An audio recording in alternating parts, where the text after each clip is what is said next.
Hajde danas da napravimo savršenu smjesu za palačinke koje nisu gumene kada se ispeku i ne lijepe se za tavu. Za početak 2 jajeta razbijte u jednu zdjelu. Dodajte i 250 ml mlijeka, a onda 300 ml kisele odnosno mineralne vode. Pa sve to izmiješajte. U 250 g brašna dodajte 2 kaščice soli i izmiješajte.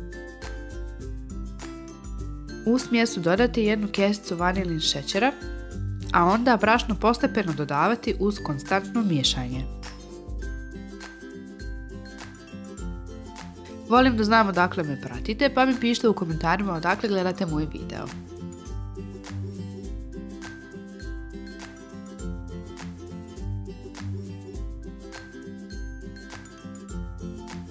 Kada se sve sjedinilo, dodajte 1 kajšku otopljenog putera i izmiješajte. Ovako bi trebala da izgleda vaša gustina smjesi.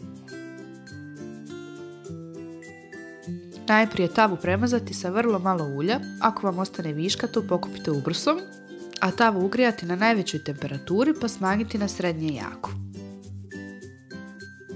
Prva strana se peče minut do minut i pol. Značite da je spreman da ga okrenete kada rubovi počnu da se suše, a sredina se napuši. Kada ga okrenete sa druge strane dovoljno 30 do 40 sekundi jer je tava već jako vruća. Pišite mi u komentarima koji je vaš omiljeni namaz ili punjenje za palačinke. I svakako ne zaboravite besplatno da se prijavite na moj kanal kako ne bi propustili nove recepte. Nadam se da ćete ovaj recept probati, vama hvala na gledanju i veliki pozdrav!